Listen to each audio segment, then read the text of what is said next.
Hey there Reddit, someone asked for a tank tour, so I thought I'd do one.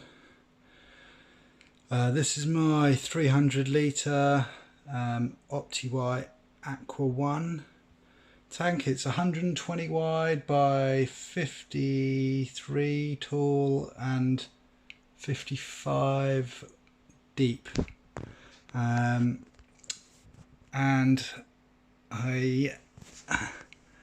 I've tried to go for kind of a mix and match nature style community aquarium. Two main pieces of hardscape I've used are black lava rock, although some of the pieces are slightly brown. And one thing that one type of wood that I've just recently discovered is Corbo catfish wood, and both of these pieces here and here are both Corbo catfish wood, and it's really cool. It comes in kind of big chunks with the root systems usually attached, and then a kind of tree or the start of a tree sprouting out, and you'll see a bit more of that in a minute.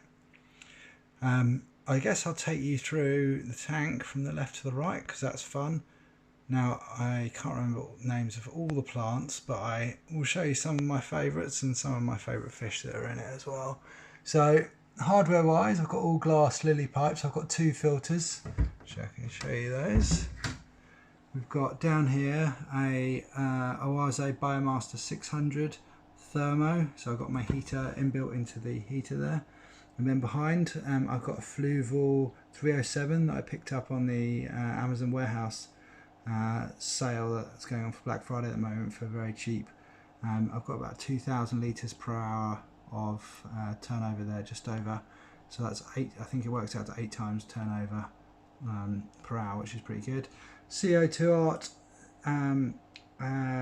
diffuser, inline diffuser and regulator there. I've just turned it off for this video, but I get these CO2 canisters locally around London. They're all expired, just normal CO2 canisters. You get them for about £7 each. And this is very boring if you're not interested in the hardware so far, but I've also got a Jabal doser under there that's hooked up to these 2.5 litre bottles of EI dosing. You should all mix your own ferts if you can be bothered. Basically, if you can make a cup of soup, you can mix your own ferts. It's that easy. I buy mine from Aquarium Plant Food UK.co.uk. Costs about £20 for about a year's worth of ferts instead of probably £120 if I was buying them pre-mixed. The other thing I should mention about EI ferts is you can customise them. So in London we have very high nitrates out of the tap, and so I don't add any nitrates to my fertiliser, and that keeps the nitrates at a level that the plants can to deal with. So actually getting to the tank, what have we got here? As I said, mainly black lava rock and Corbo catfish wood. Got both of those from Riverwood Aquatics in the UK. I'll take you on a bit of a tour. So on the top left you can see Heterantha zostifolia, aka stargrass. Now I actually love stargrass. George Farmer recently called it a weed in one of his videos. Oh, getting a bit blurry there, thanks very much. And in some ways it is a bit of a weed. It grows crazy fast, but it's just one of those absolutely great plants for removing all your waste organics and your excess nitrates, etc., and organics. When you're starting up a tank, it really sucks it up and prevents algae from getting a foothold.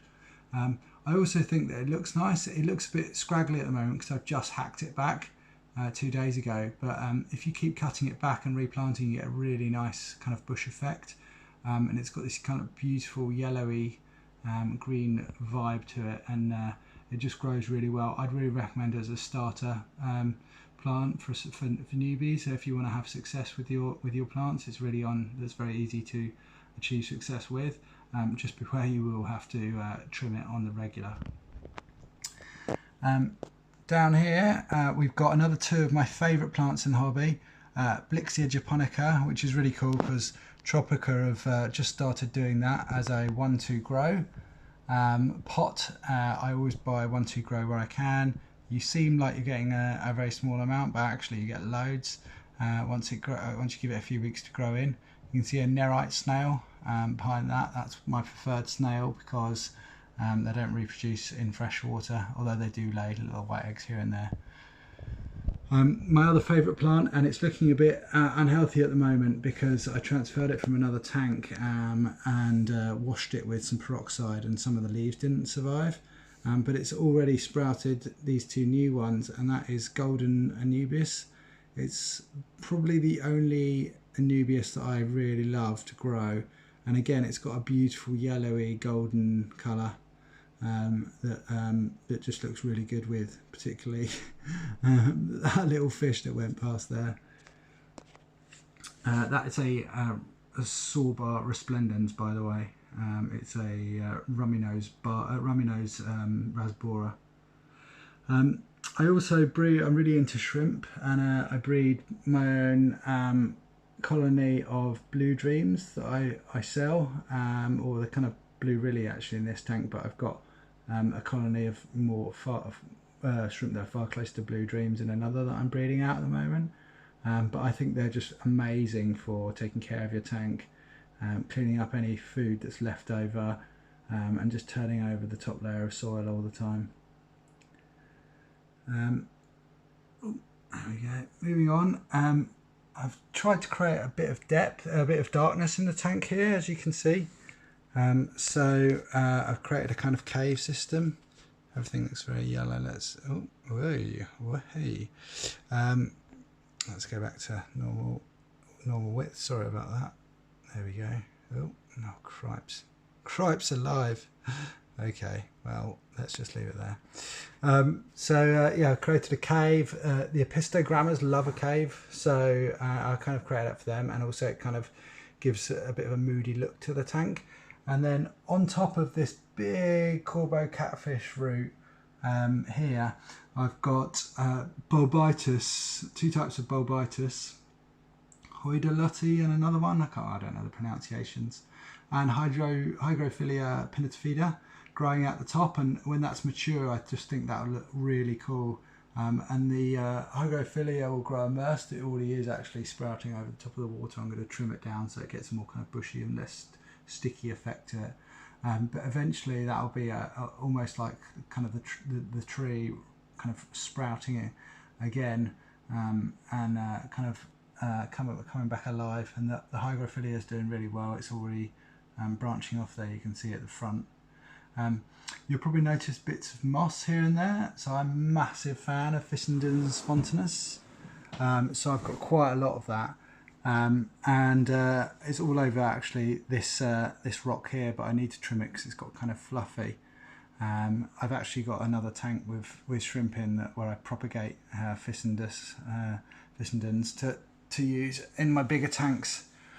Now around to this side of the tank. This is my kind of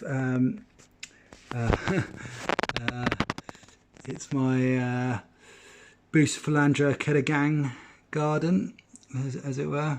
So I've got loads of Bus here. I absolutely love Kedagang. In the right light, and you can actually see, I don't know if it'll come out on video, it's coming out, these things are more yellow on video here than they are in real life. But it has this beautiful iridescent purple sheen to it, which is just gorgeous, and it's like almost starry. You can see kind of like purple background, and then you get this beautiful white, small white dots that almost make it look like thanks guys. Someone's got a friendly Apistogramma here. So I think it's a fire red Apistogramma pair. They have mated a few times, but unfortunately someone keeps eating the eggs, don't they? Hungry. Not even hungry. He's definitely not hungry. Look how fat he is. Look at that belly. He's all right. Yeah. So they've inhabited this kind of root cave here, and the female hangs around there and lays eggs, but the males keep eating them, or maybe she's eating them. I don't know. Someone's eating them, and so they haven't managed to raise any young yet. But that's probably good. This is